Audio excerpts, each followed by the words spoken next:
Assalamualaikum warahmatullahi wabarakatuh. Bismillahi walhamdulillah, wassalatu wassalamu ala rasulillah, Sayyidina wa maulana Muhammadin ibni Abdillah wa ala alihi wa sahbihi wa man walah. La hawla wa la quwata illa billah. Amma ba'du. Yang sama-sama kita muliakan, kita hormati Ketua MUI Kelurahan Harjamukti, Haji hadir beliau ya? Iya, Haji Kabul Budiono. Ketua DMI Kelurahan Harjamukti, Bapak Cece Syaifuddin, yang kita muliakan. Juga segenap dari DKM Masjid dan Musalla sekelurahan Harjamukti, yang semuanya mudah-mudahan dimuliakan oleh Allah Subhanahu wa taala. Bil khusus tuan rumah pada hari ini, pada pagi ini, yaitu masjid yang mewakili masjid seluruh Indonesia. Namanya Masjid Nusantara. Alhamdulillah ada Islam Nusantara, ternyata di sini pusatnya. Masya Allah.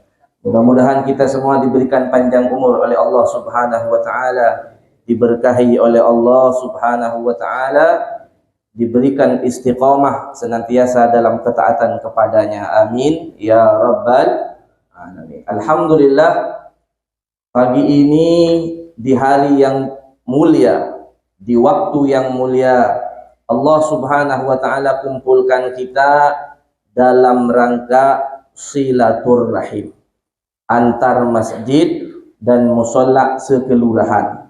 Alhamdulillah, ini mudah-mudahan terus dijaga sampai hari kiamat. Karena silaturrahim ini merupakan tolok ukur kemuliaan seseorang di sisi Allah Subhanahu wa taala. Bagaimanapun dia baik hubungannya dengan Allah Subhanahu wa taala, katakanlah ibadahnya baik, kemudian sholatnya baik, puasanya baik, kemudian ibadah hajinya baik, umrohnya, semua udah kita lakukan yang urusan dengan Allah, tapi dia mutus silaturrahim, maka Nabi mengatakan apa? La yadkhulul jannah qati'un, tidak akan masuk ke dalam surga qati'un, orang yang mutus silaturrahim. Bahkan kedudukan silaturrahim itu oleh Nabi Muhammad sallallahu alaihi wasallam disejajarkan dengan iman kepada Allah. Rasulullah pernah mengatakan, ahabbul a'mali ilallah imanun billah, bahwa amal yang paling dicintai oleh Allah, yang pertama kata Nabi, imanun billah, iman kepada Allah. Yang kedua, wasilaturrahim, yang kedua adalah silaturrahim. Kemudian amar ma'ruf nahi mungkar, yang ketiga. Dan yang dibenci oleh Allah, wa abghadul a'mali ilallah, dan amalan yang paling dibenci oleh Allah adalah al-isyraku billah, menyekutukan Allah. Dan yang kedua, qati'atun rahim, orang yang mutus silaturrahim. Mudah-mudahan Allah Subhanahu wa taala jaga persaudaraan kita sesama umat Nabi Muhammad sallallahu alaihi wasallam, khususnya sesama pengurus masjid sekelurahan Harjamukti. Amin ya rabbal alamin. Bahaya Pak, kalau mutus silaturrahim bahaya. Biasanya godaan pengurus masjid, nah ini godaan pengurus masjid ini suka digoda dengan hal-hal yang sepele sehingga menyebabkan putusnya silaturrahim. Misalkan ada pengurus ngambek gara-gara apa?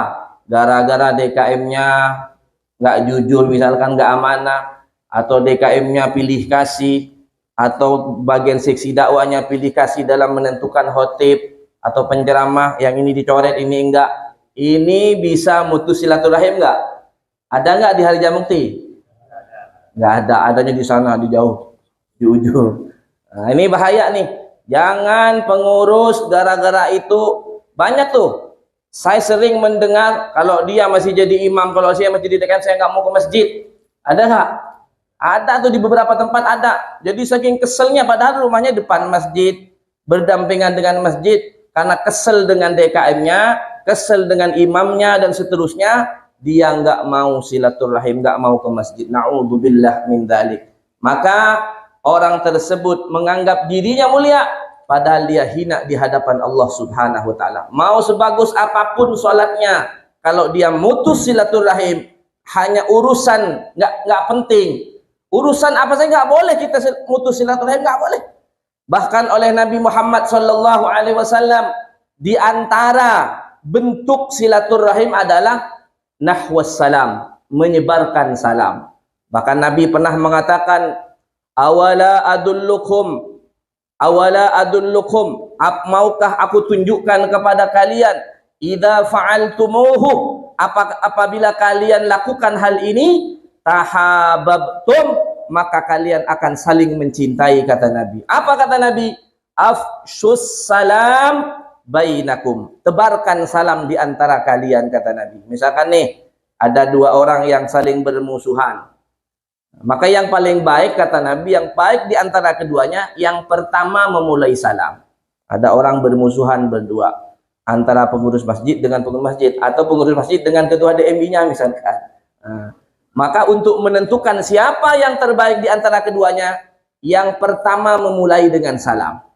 Yang mana yang manggil salam duluan? Assalamualaikum. Itulah yang terbaik. Maka dengan memulai salam tersebut, apa kata Nabi? Tahabbtum, maka kalian akan saling mencintai. Coba buktikan. Kalau ada orang yang apa namanya tuh, udah beda dengan kita, ketemu kita melengos mulu, langsung sapa dengan salam. Assalamualaikum, langsung cair. Jadi hati yang tadi genggurundel, hatinya tadi yang marah, yang penuh dengan hasut segala macam, dengan Assalamualaikum langsung dia berubah. Betul nggak? Coba buktiin Pak. Makanya jangan dibiasain permisi jangan, boleh. Itu nomor 2. Pertama salam. Kita syariatkan umat sosialisikan syariat dari Nabi Muhammad SAW, salam. Baru permisi, kula nuwun, sampurasun kalau di Sunda ya, dan seterusnya. Salam dulu. Assalamualaikum. Tapi sama muslim. Kalau sama perempuan gimana Ustaz misalkan? Assalamualaikum, misalkan. Jangan. Kalau sama perempuan jangan. Ya, bahaya. Apalagi anak muda salam dengan cewek, Assalamualaikum, nyampe nggak salam saya? Ya, bahaya ini. Bahaya. Ini terutama kepada orang yang mutus silaturahim. Orang yang mutus silaturahim, maka kita mulai dengan salam, maka kata Nabi akan saling mencintai antara keduanya. Hadirin para jemaah yang dimuliakan Allah Subhanahu wa taala. Kemudian Nabi pernah mengatakan, man sarrahu an yamudda lahu fi umri, barang siapa yang mau dipanjangkan umurnya, wa yuwassa'u lahu fi rizqi, diluaskan rizkinya, kemudian dijauhkan dari mati buruk, dari mati su'ul khatimah, pertama falyattaqillah, takutlah kepada Allah Subhanahu wa taala, dan yang kedua adalah wasilatur rahim, sambung silaturahim. Insyaallah mudah-mudahan ini masjid, ini pengurus, kemudian dari ketua DKM ini senantiasa dijaga oleh Allah silaturahimnya. Hadir Pak, jangan cuma nih semangat nih luar biasa nih, ada Ustadz Sahrin subuh di sini tadi itu. Jadi yang di sini hadir juga nggak kalau di tempat lain? Ada beberapa masjid di Ciracas tempat saya tinggal. Nah, kalau dari lain datang tapi giliran masjid dia nggak pernah datang. Ada tuh, ada nggak? Tapi dari lain datang ke tempat dia, tapi dianya nggak datang keluar. Ada nggak di sini? Jangan. Harus diwakili. Mau imamnya yang datang, atau ketua DKM-nya, bendaharanya, harus ada perwakilan. Syukur-syukur hadir semuanya, jadi tambah rame. Insya Allah. Jangan, harus ada. Ini suasana begini nih luar biasa. Supaya tahu program masing-masing masjid, bisa meniru Kalau mungkin masjid kita yang punya pengurus nih nggak bagus, oh ternyata di sini kegiatan begini-begini bisa ditiru, bisa dicontoh, bisa ambil tiru, modifikasi ATM, ambil terus tiru. Nah itu hikmahnya silaturahim, pasti banyak manfaat yang didapat dengan silaturahim antar masjid. Nah, kemudian yang kedua yang suka ini khusus masjid nih, yang suka mutus silaturahim biasanya tentang paham, betul nggak? Tentang paham. Ingat, kita ini sama-sama umat Nabi Muhammad Sallallahu Alaihi Wasallam. Kita berakidahkan ahlus sunnah wal jamaah dan kita sudah diikat dengan 4 madhab.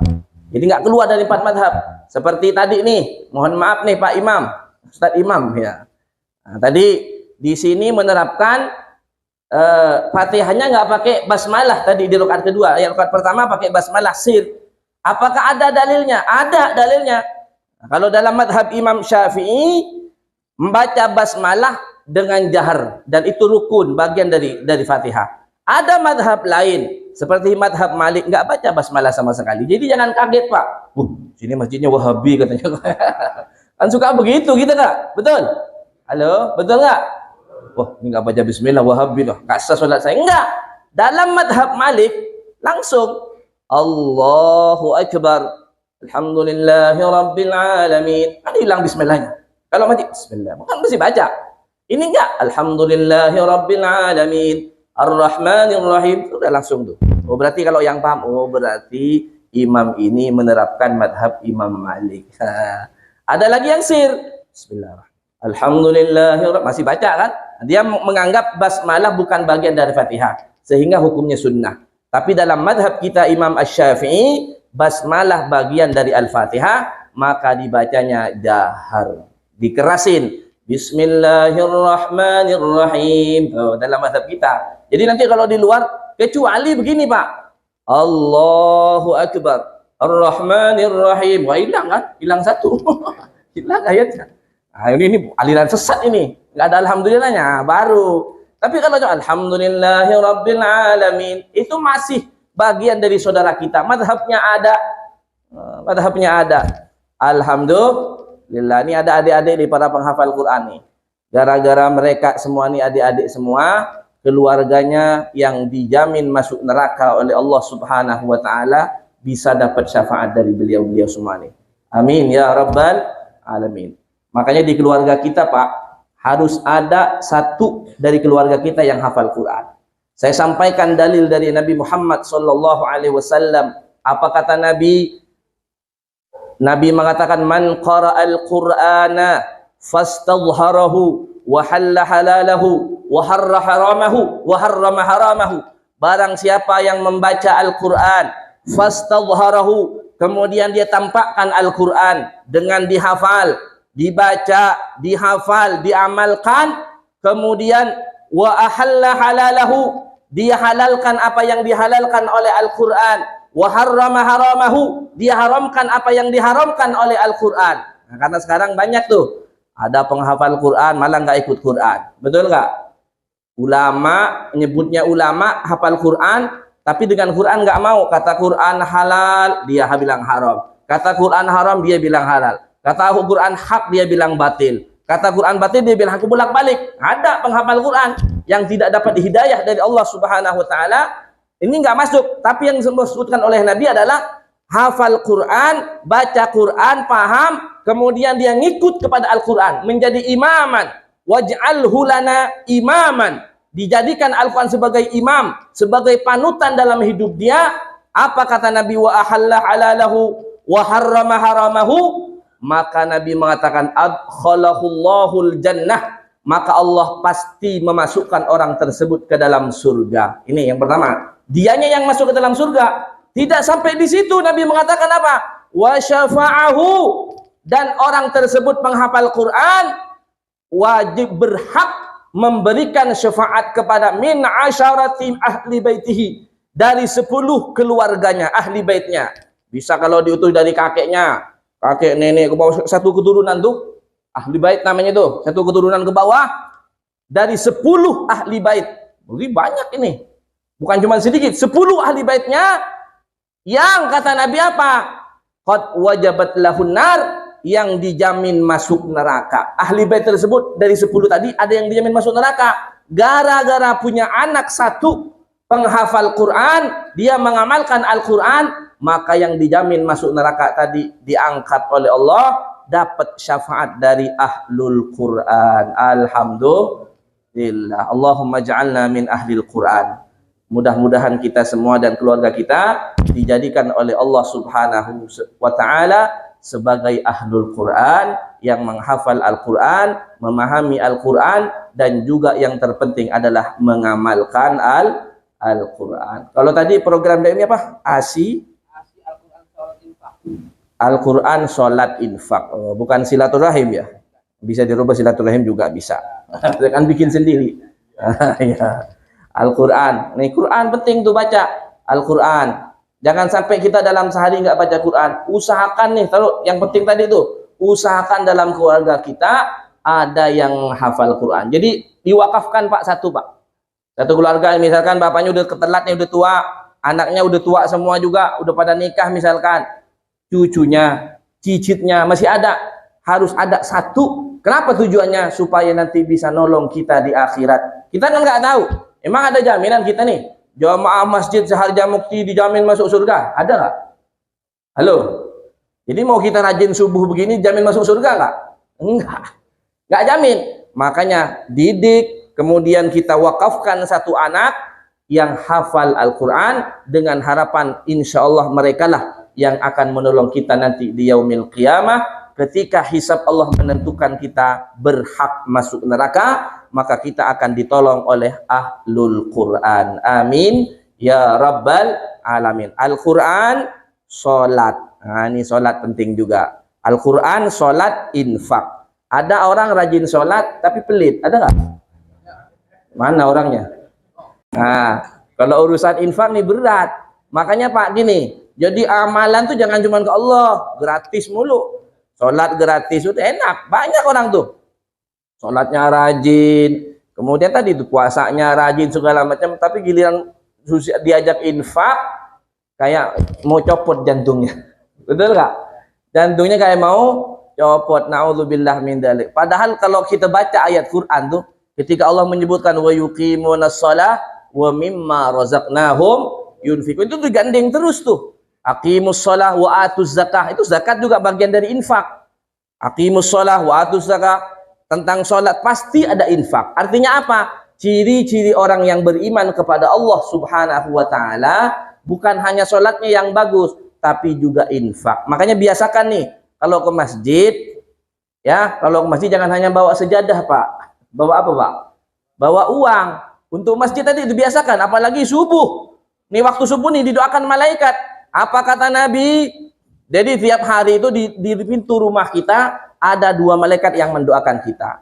Pertama, doa yang pertama, Allah, udah bunyi. Sampai jam berapa ini? Isyraq jam berapa sih? 6? 2 menit lagi berarti. Masya Allah. Lanjut nggak? Sampai jam berapa Pak? Ya jam 8 Pak Iman. Saya pulang. Masya Allah. Ya Rabb, kata malaikat apa? Allahumma a'ti munfiqan khalafa. Ini yang pagi-pagi berinfak. Kotak infak jalanin Pak Iman. Kotak infak jalanin. Biar ngamalin ini. Allahumma a'ti munfiqan khalafa. Ya Allah, berilah ganti kepada orang yang berinfak di pagi ini. Tuh, doanya yang doa malaikat pertama yang berinfak.